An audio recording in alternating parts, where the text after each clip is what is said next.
नमस्कार दोस्तों, viewers, learners and students, आप सभी को नमस्कार और आप सभी का सभी को शिक्षा चैनल में दोबारा से स्वागत है। आई होप आप अच्छे होंगे, अपने बड़े छोटों का ध्यान रख रहे होंगे और अपनी पढ़ाई की भी प्रोग्रेस कर रहे होंगे, राइट।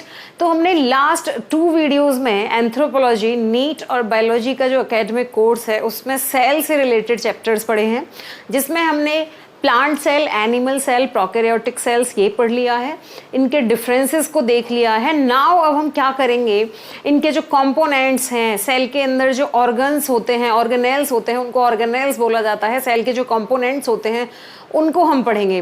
तो आज हमारा सबसे पहला, अगर किसी बिल्डिंग के विषय में पढ़ना है तो उसकी जो दीवारें हैं उसके विषय में पढ़ना जरूरी होता है। इसी तरह से आज हम सेल्स का जो सबसे आउटर मेम्ब्रेन होता है, प्लाज्मा मेम्ब्रेन, वो पढ़ेंगे और इसी के रेफरेंस में हम सेल वॉल भी साथ में पढ़ लेंगे। तो आज हमारे 2 टॉपिक कंप्लीट हो जाएंगे, plasma membrane and cell wall. So let's start our topic, that is plasma membrane and cell wall. आप सभी को ये बताना है कि सेल वॉल जो होती है वो केवल प्लांट्स में होती है, एनिमल्स में नहीं होती, यानी कि ये जंतुओं में नहीं होती, केवल पादपों में होती है, राइट। अगर हिंदी मीडियम के बच्चे इस वीडियो को देख रहे हैं, अगर उनकी डिमांड है कि आपको हिंदी में भी ये वीडियोस चाहिए, तो मैं हिंदी में भी बना सकती हूँ। आप लोग कमेंट सेक्शन में बता सकते हैं, राइट। एंड सबसे पहले अगर हम प्लाज्मा मेम्ब्रेन की बात करें तो मैं आपको सबसे पहले ये बताना चाहती हूँ कि जो ये प्लाज्मा मेम्ब्रेन होती है, आपको 3 चीज याद रखनी है। प्लाज्मा मेम्ब्रेन बेसिकली 3 कंपोनेंट से मिलकर बनी होती है, दैट इज प्रोटीन, कार्बोहाइड्रेट और लिपिड। सबसे ज्यादा इसमें क्या पाया जाता है? लिपिड पाया जाता है। ये जो फ्लूइड मोज़ेक मॉडल था प्लाज्मा मेम्ब्रेन का, ये सिंगर एंड निकोलसन ने, बहुत सारे मॉडल आए गए, लेकिन सबसे ज्यादा जो फेमस स्ट्रक्चर प्लाज्मा मेम्ब्रेन की डिफाइन हुई वो हुई fluid mosaic model of plasma membrane, और जो किसने दिया? सिंगर एंड निकोलसन ने दिया, सिंगर एंड निकोलसन ने 1972 में, राइट। तो अब हम सबसे पहले इसकी स्ट्रक्चर देख लेते हैं, इसके कंपोनेंट्स देख लेते हैं। आप सबको पता है ना, सबसे पहले जो सेल की डिस्कवरी हुई थी, दैट इज द कॉजरवेट। कॉजरवेट एक सेल पानी में बनी थी, गहराई में पानी में, उसमें क्या हुआ था? लिपिड और प्रोटीन के मॉलिक्यूल, लिपिड लाइक दिस, उसका ये हेड है, ये टेल है। लिपिड का जो मॉलिक्यूल होता है उसकी स्ट्रक्चर ऐसे होती है, ये हेड होता है, ये टेल होता है। तो ये सारे लिपिड मॉलिक्यूल, जो हेड था उनका बाहर की साइड था, टेल अंदर की साइड थी, ये राउंड शेप में गैदर हो गए थे, जिसे कॉजरवेट बोला गया था, ठीक है। ये मैंने आपको एडिशनल बताया है। देखो, इसमें जो लिपिड है, ये जिसका हेड बाहर की साइड है और टेल जो है वो अंदर की साइड है, राइट। तो हेड बाहर की साइड, टेल बाहर की साइड, तो ये बाइलिपिड मेम्ब्रेन होती है। बाइलिपिड मेम्ब्रेन मतलब जिसमें 2 लिपिड की मेम्ब्रेन हो, जिसमें हेड बाहर की तरफ रहता है और टेल अंदर की तरफ रहती है, ठीक है। इसमें आपको ये जो स्ट्रक्चर्स दिख रही हैं, ये प्रोटीन है, इसलिए प्रोटीन को 2 पार्ट्स में डिवाइड किया गया है।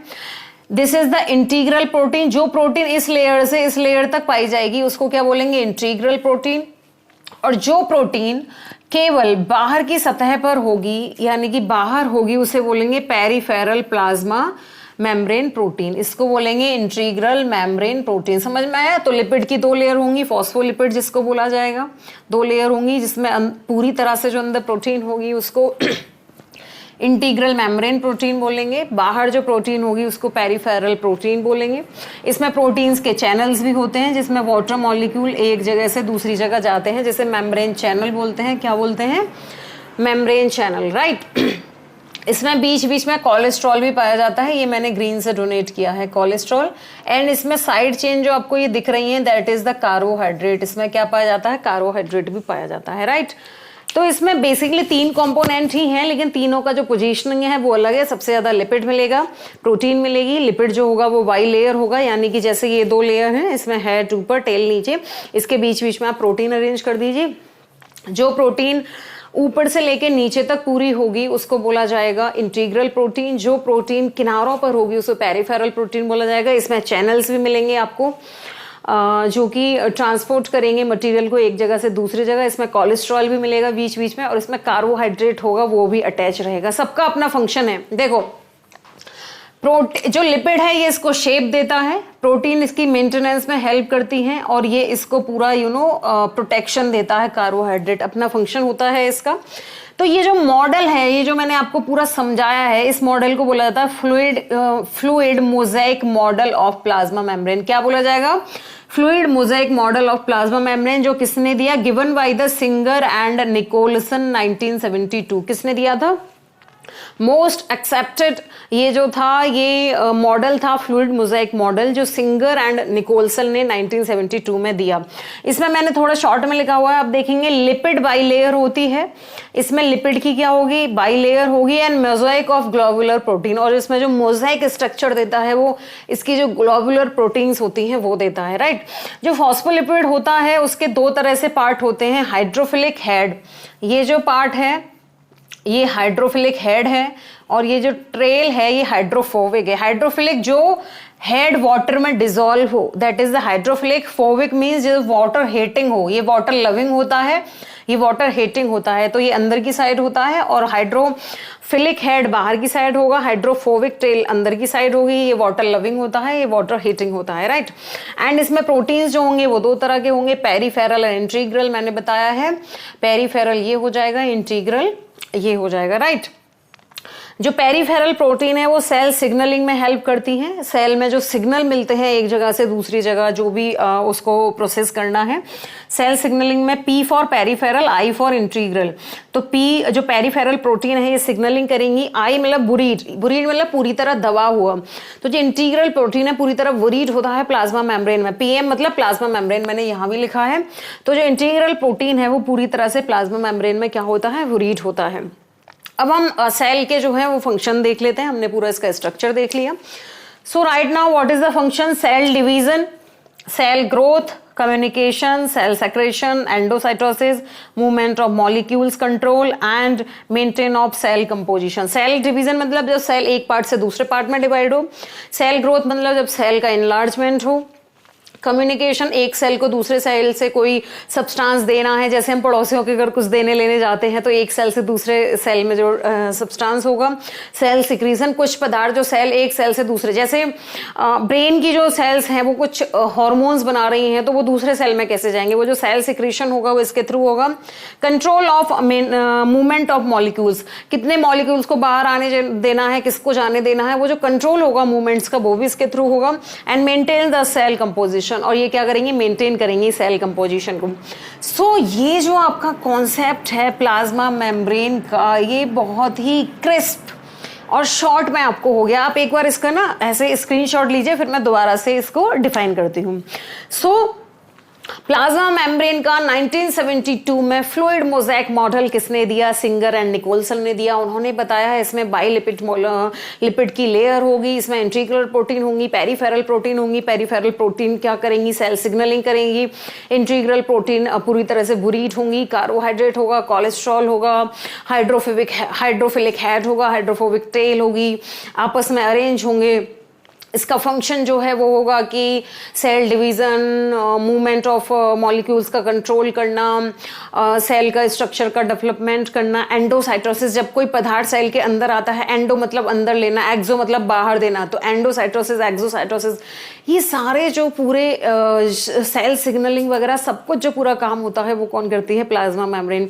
तो डेफिनेटली प्लाज्मा मेम्ब्रेन अपने आप में बहुत इंपॉर्टेंट है। पूरी बाउंड्री है, बिल्डिंग की दीवारें जैसे होती हैं वैसे ही प्लाज्मा मेम्ब्रेन होती है सेल के अंदर, राइट। अब हम एनिमल्स जितने भी हैं, जंतु जितने भी हैं, बायोलॉजिकल ऑर्गेनिज्म टू पार्ट्स में डिवाइड है, प्लांट एंड एनिमल और प्लांट सब में प्लाज्मा मेम्ब्रेन कॉमन है, सब में होती है। लेकिन सेल वॉल केवल किस में होगी? प्लांट सेल्स में होगी, एनिमल्स में नहीं होगी। ये हमको याद रखना है। राइट नाउ अब हम दूसरा कंपोनेंट देखते हैं, that is the cell wall. Cell की जो वॉल होती है that is called cell wall. मैंने यहाँ प्लांट सेल स्पेसिफिकली इसलिए लिखा है क्योंकि जो सेल वॉल होती है वो केवल प्लांट्स में होती है। देखिए सेल वॉल जो होती है वो बेसिकली पॉलीसैकेराइड से बनी होती है। सैकेराइड मतलब कार्बोहाइड्रेट, पॉली मतलब बहुत सारे। जब बहुत से सैकेराइड मिलते हैं तो उसे क्या बोलते हैं? पॉली, जो कि सेल्यूलोज है और काइटिन। काइटिन फंजाई में होता है, हम सेल्यूलोज पे फोकस करते हैं। सेल्यूलोज और काइटिन से बना होता है। यहाँ पे हम स्ट्रक्चर देख लेते हैं। मान लो एक सेल्यूलोज फाइबर है, उसका अगर हम माइक्रोस्कोपिक स्ट्रक्चर देखें तो वो माइक्रोफाइब्रिल मिलेगा। इसका आप एक उठा लीजिए तो ये क्या होगा? सेल्यूलोज फाइबर है, उसका होगा मैक्रोफाइब्रिल। मैक्रो से होगा माइक्रोफाइब्रिल, माइक्रो से भी टेट्रामर मिलेंगे आपको। ये पूरा माइक्रोस्कोपिक स्ट्रक्चर है एक सेल्यूलोज फाइबर का। सेल्यूलोज फाइबर, मैक्रोफाइब्रल, माइक्रोफाइब्रल और टेट्रामर, ये इसका एक स्ट्रक्चर होता है। Cells of bacteria, algae, fungi and higher plants have cell wall. कुछ बैक्टीरिया, एल्गी, फंजाई और हायर प्लांट्स, इनमें क्या मिलती है? सेल वॉल मिलती है। सेल वॉल बेसिकली पॉलीसैकेराइड की बनी होती है, जो कि सेल्यूलोज और काइटिन का बना होता है, राइट? ठीक है। अब जो सेल वॉल है बेसिकली उसके 3 लेयर्स होते हैं। इसको हमें बेसिकली समझना है। कितने लेयर होंगे? 3, 1 2 3। जैसे 1 लेयर, 2 लेयर, 3 लेयर, ऐसे होगा। तो प्राइमरी सेल वॉल पीसीएम इसको बोल देंगे, सेकेंडरी सेल वॉल एससीएम इसको बोल देंगे, और मिडिल लैमेला। ठीक है, मिडिल लैमेला। इनके स्पेसिफिक कैरेक्टर्स हम देखते हैं। जनरली ये थिन, ये वाली जो प्राइमरी सेल वॉल होती है वो जनरली थिन होती है। Flexible and extensible layer formed while the cell are growing. ये क्या होती है? ये फ्लेक्सिबल होगी और ये एक्सटेंड करेगी, ये बढ़ेगी, खुद को अपने आप को एक्सटेंड करेगी। जब सेल डिवीजन होता है तो सेल डिवीजन के टाइम पे ये ग्रो करती है। तो फर्स्ट कैरेक्टर क्या है प्राइमरी सेल वॉल का? ये जनरली थिन होगी, फ्लेक्सिबल होगी, एक्सटेंसिबल होगी और layer formed while the cell are, और ये जो लेयर है जब सेल ग्रो करती है तब बनती है। सेकेंडरी सेल वॉल एससीएम की बात करें, ये थिक होती है, जबकि प्राइमरी क्या होती है? थिन होती है। इसमें आपको डिफरेंस भी समझ आएगा। और ये सभी जो सेल हैं उनमें नहीं मिलेगा, सभी प्लांट सेल में नहीं मिलेगा। सम सेल्स कंडक्टिंग जाइलम, जिन प्लांट्स में जाइलम होता है, जाइलम फ्लोएम जानते हैं ना? जाइलम मतलब जो रूट्स में मिलता है, जो वाटर को पूरे प्लांट में ट्रांसफर करता है। फ्लोएम जो फूड बनाते हैं लीव्स, उससे पूरे पौधे में लेके आता है। तो जो जाइलम जिनमें होगा उनमें ये पाया जाता है सेकेंडरी सेल वॉल, जाइलम जिनके अंदर पाया जाता है, राइट? कंटेनिंग लिग्निन, और इसमें क्या मिलेगा? लिग्निन मिलेगा। Water proof of the wall, और ये क्या करेगी? सेल वॉल को वाटर प्रूफ बनाएगी। ठीक है, तो सेकेंडरी सेल वॉल क्या है? थिक होगी। दूसरा, सभी सेल टाइप में नहीं मिलेगी, उन सेल में मिलेगी जिसमें जाइलम होता है। तीसरा, इसमें ये लिग्निन इसमें पाया जाता है। तीसरा, ये वाटर प्रूफ बनाता है वॉल को, right? And third is rich in pectin. इसमें तो क्या है? लिग्निन है सेकेंडरी सेल वॉल में। दूसरे वाले में क्या है? पैक्टिन है। मिडिल लैमेला में क्या होता है? पैक्टिन होता है। एंड आउटर मोस्ट लेयर, ये सबसे आउटर मोस्ट लेयर है किसकी? सेल वॉल की, middle lamellae. And join two cell together, और ये 2 सेल्स को आपस में ज्वाइन करके रखती है, एक सेल से दूसरे सेल को ज्वाइन। ठीक है, तो यहाँ पे लिग्निन मिलता है, यहाँ पे पैक्टिन मिलता है, 2 सेल को ज्वाइन करता है। ये ग्रोइंग सेल में मिलेगा, ये वाटर प्रूफ बनाएगा, जहाँ जाइलम होगा वहां मिलेगा। तो इससे क्या हो गया? आपको एक डिफरेंस पता चल गया सेल वॉल का जो होता है। और ये सेल्यूलोज फाइबर है, मैक्रोफाइब्रिल, माइक्रोफाइब्रिल और टेट्रामर। ठीक है, एंड सेल वॉल का फंक्शन क्या होगा? It provide strengthen to the mechanical strength to the plant cell. ये क्या करेगा? जैसे आंधी तूफान आता है, हम लोग तो भाग के चले जाते हैं, लेकिन प्लांट को मैकेनिकल स्ट्रेंथ चाहिए, क्योंकि ये हर समय एक ही जगह पर रहते हैं। तो mechanical strength, water proof nature जो है प्लांट्स को, वो कौन प्रोवाइड करता है? सेल वॉल प्रोवाइड करती है। सो यहाँ से देखो, इस टॉपिक को पढ़ने से, प्लाज्मा मेम्ब्रेन और सेल वॉल पढ़ने से आपको डिफरेंस भी समझ आ गया, आपको यहाँ पर लेयर्स में भी डिफरेंस समझ आ गया, और आपको ये भी समझ आ गया इनका कंपोनेंट क्या क्या है। तो आज हमने एक प्रॉपर वे में एक प्लाज्मा मेम्ब्रेन और सेल वॉल को पढ़ लिया है। दोनों का अपना अपना फंक्शन है।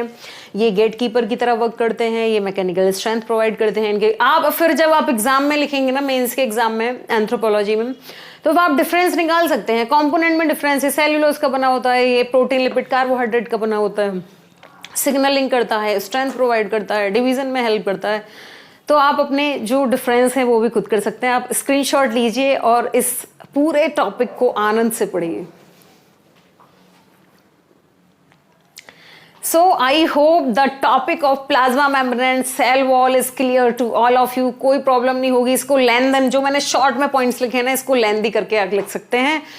वीडियोस को आप देख लेते हैं लेकिन लाइक नहीं करते हैं, कमेंट नहीं करते हैं और सब्सक्राइब भी नहीं करते हैं। इसलिए वीडियोस को लाइक, शेयर और सब्सक्राइब जरूर करिए, मेरी इस पहल को आगे बढ़ाइए, इसमें आपका बहुत ज़्यादा योगदान है। Thank you so much. आप सभी को दोबारा से मेरा नमस्कार। ओके।